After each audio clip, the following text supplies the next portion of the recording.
अस्सलाम वालेकुम। मेरा नाम असरबानी ख़ान है और आज हम सक्सेसफुल पेरेंटिंग पे बात करेंगे।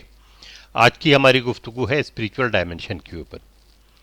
जब हम स्पिरिचुअल डायमेंशन पे बात करते हैं तो एक बात हमें जहन में रखने की ज़रूरत है कि जो इंसान है, इसका जो नाम है वो उसके रूह की वजह, स्पिरिट का मतलब है रूह, तो वो उसकी रूह की वजह से है।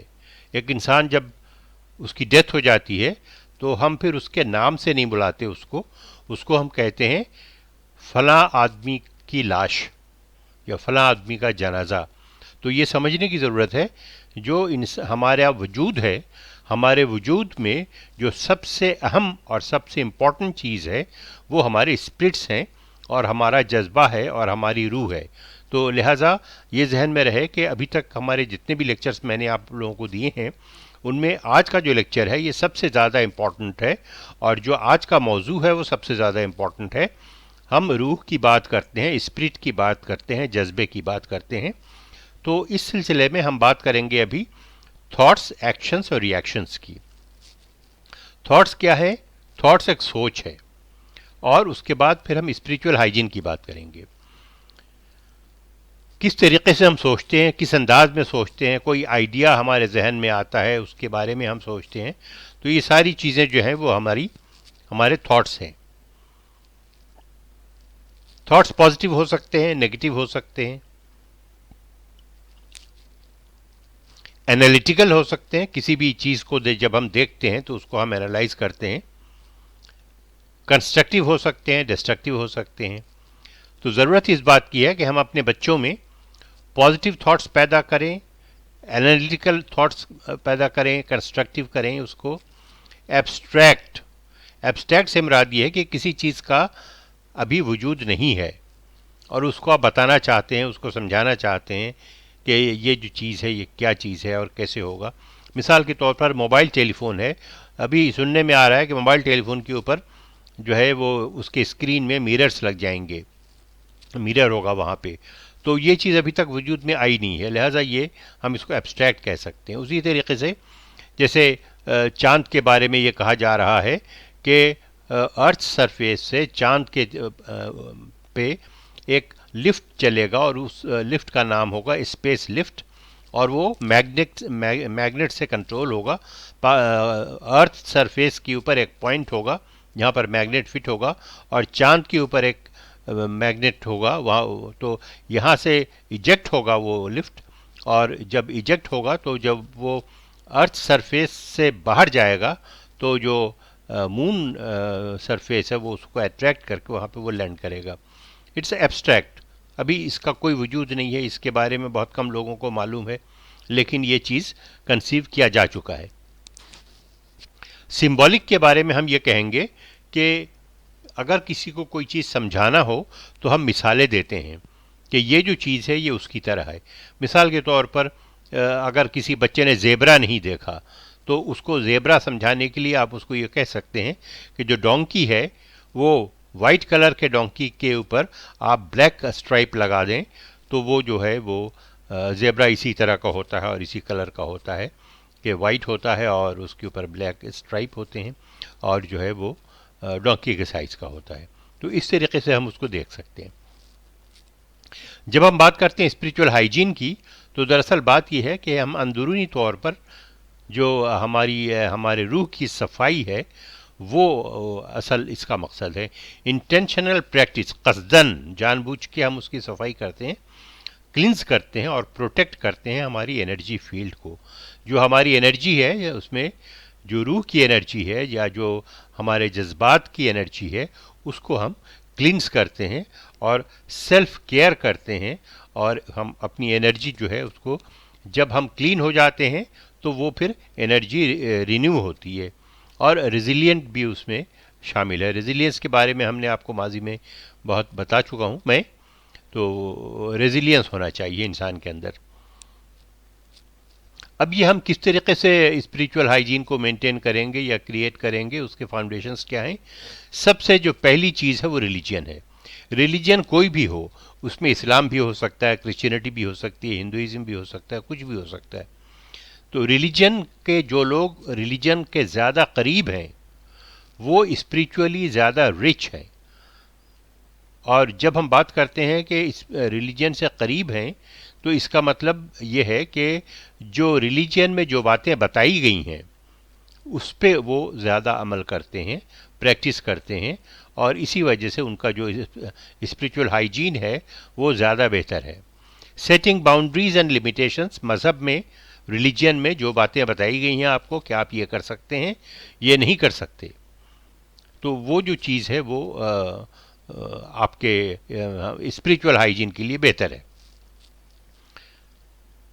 फिर वो जो एनर्जी है, स्पिरिचुअल एनर्जी जो है उसकी मैनेजमेंट कैसे हो रही है, क्या वो सही डायरेक्शन पे हम मैनेज कर रहे हैं, आप अपने बच्चे की जो एनर्जी है क्या वो सही डायरेक्शन पे मैनेज हो रहा है या नहीं हो रहा।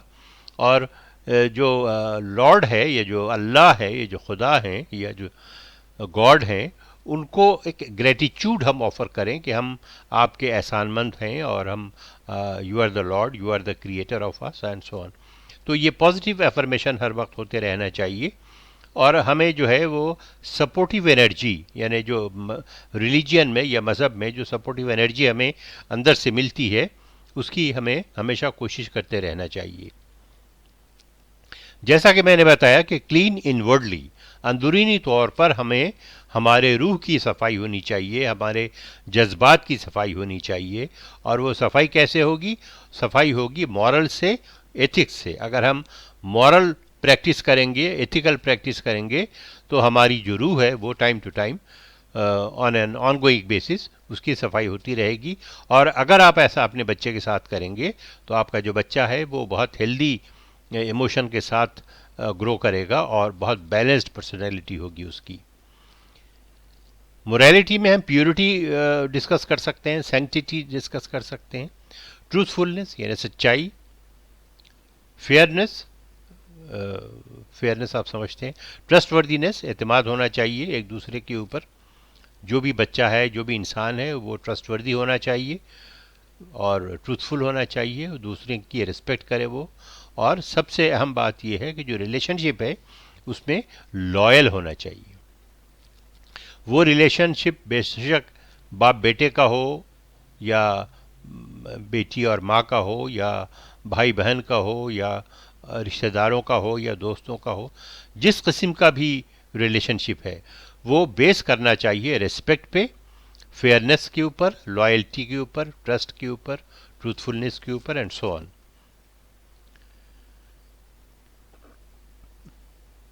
हमारे जो क्रिएटर हैं, we should be grateful and obedient to our creator. जैसा अल्लाह ने हमें हुक्म दिया है अच्छे काम करें आप।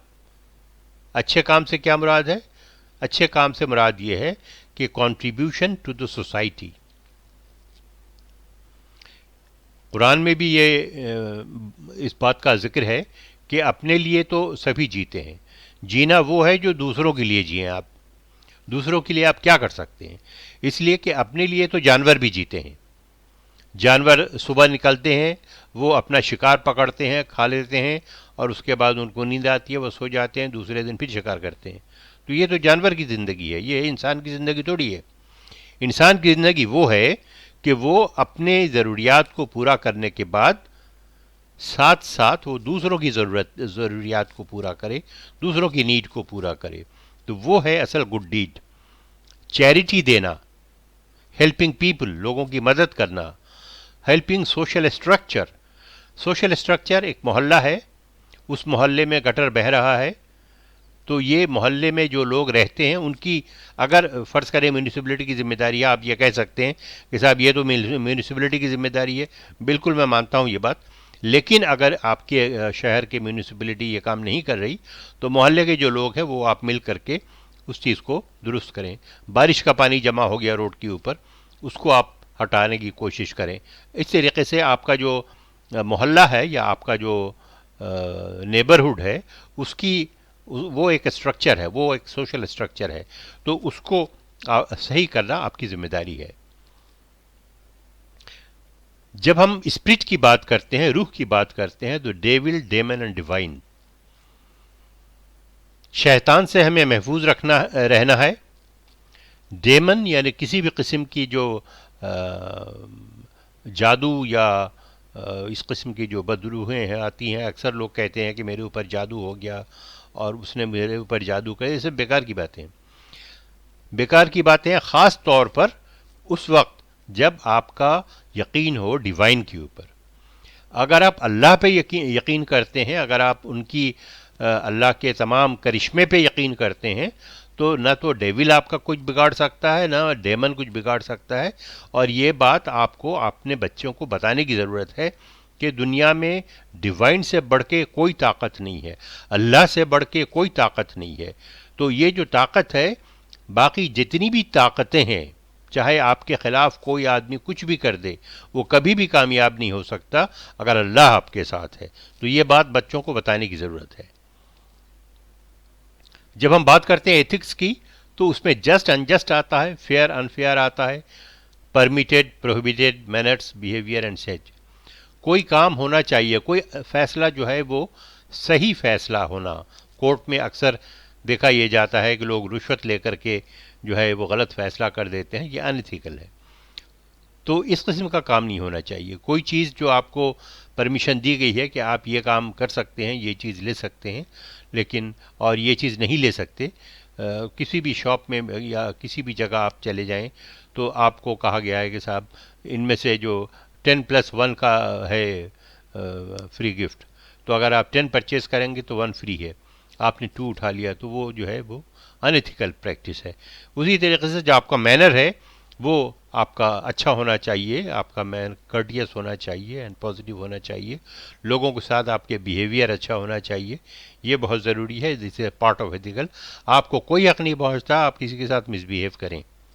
बेशक वो आपके साथ मिसबिहेव कर सकता है, लेकिन आपको ये हक नहीं है या आपको ऐसा नहीं करना चाहिए कि आप उसके साथ मिसबिहेव करें।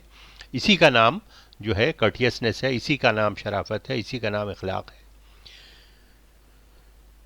जब मैं अखलाक की डेफिनेशन देख रहा था तो मैं बड़ा हैरान हुआ, पहली दफ़ा देखा जब मैंने कि जो दूसरा है वो जैसा चाहे आपके साथ बिहेव करे, आपको ये हक नहीं पहुंचता कि आप उसके साथ उस बिहेव का जवाब दें, उसी तरीके से दें। आपका फ़र्ज़ ये है कि आप हमेशा अच्छा बिहेवियर रखें। और उसकी एग्जाम्पल ये है कि अगर आपके रिश्तेदार हैं या दोस्त हैं, कोई आपके घर अगर विज़िट करने आता है और फिर आप उसके पास जाते हैं, तो ये तो बदला है, बिजनेस है ये अखलाक नहीं है। अखलाक ये है कि आपके रिश्तेदार, आपके भाई, आपके बहन, आपके दोस्त आपसे मिलें या ना मिलें, आप जाएं और उनसे मिलें। आप उनके घर जाएं, आप उनको टेलीफोन करें, उनकी खैरियत मालूम करें, ये अखलाक है। प्लेजर और हैप्पीनेस जो है वो, pleasure is a short term thing, यानी आपने कोई अच्छा डिनर कर लिया, यू आर प्लीज्ड। प्लेजर की जो लाइफ है वो मिसाल के तौर पर 15 मिनट, आधे घंटे, 1 घंटे एंड दैट्स इट। यानी आपने एक अच्छा सा आइसक्रीम खा लिया, आप खुश हो गए। आपने एक अच्छा सा डिनर कर लिया, आप खुश हो गए। चंद दोस्तों में बैठे, बहुत अच्छी गुफ्तगू हो गई, आप खुश हो गए। ये प्लेजर है, हैप्पीनेस नहीं है। Happiness is a long term thing. Pleasure में आप वो चीज़ें लेते हैं, रिसीव करते हैं। हैप्पीनेस में आप देते हैं, यानी किसी को अगर आप कोई चीज़ डोनेट करते हैं, कोई चैरिटी करते हैं, तो वो आपको हैप्पीनेस देगा रिटर्न में। इस्लाम में जितनी बातें हैं उसमें आप देखेंगे कि चैरिटी का बहुत अच्छा कॉन्सेप्ट है। ज़कात है मिसाल के तौर पर, तो जो ज़कात है वो एक किस्म की चैरिटी है, फितरा है, ज़कात है, ये चैरिटी है। तो जब आप ये चीज़ें किसी को देते हैं तो आपको खुशी महसूस होती है, और जब खुशी महसूस होती है तो दैट इज़ हैप्पीनेस। और हैप्पीनेस का फ़ायदा ये है कि ऐसे लोग जो चैरिटी देते हैं या जो दूसरों के काम आते हैं, वो कम बीमार पड़ते हैं, उनकी बीमारियां बहुत कम हो जाती हैं और वो एक अच्छी और सेहतमंद ज़िंदगी गुजारते हैं। और इसका मैंने बड़े बड़े सारे एग्जांपल्स हैं मेरे पास। तो प्लेजर के पीछे मत भागिए, अपने बच्चे को कहिए कि प्लेजर के पीछे बेटा मत भागो भागो भागो, हैप्पीनेस के लिए कोशिश करो, दूसरों को दो। और ये जो चीज़ें हैं, फौरी तौर पर कोई चीज़ खा लेना, कोई चीज़ पी लेना, कोई चीज़, ठीक है, ये चीज़ होना चाहिए, ज़रूर होना चाहिए, लेकिन this should not be the only thing. Happiness वाला जो पार्ट है वो भी ज़रूर होना चाहिए। और इसके बेसिस के ऊपर फिर एक्शन और रिएक्शन होना चाहिए कि क्या एक्शन आप इन जो अभी हमने बात बताई है इसके बेसिस के ऊपर आप क्या एक्शन लेते हैं और किस तरीके से फिर रिएक्शन होता है। तो ये बच्चों को आप पॉजिटिव और कंस्ट्रक्टिव एक्शन के लिए, पॉजिटिव और कंस्ट्रक्टिव रिएक्शन के लिए आप उसको ट्रेन करें और उसको ग्रूम करें। Thank you so much.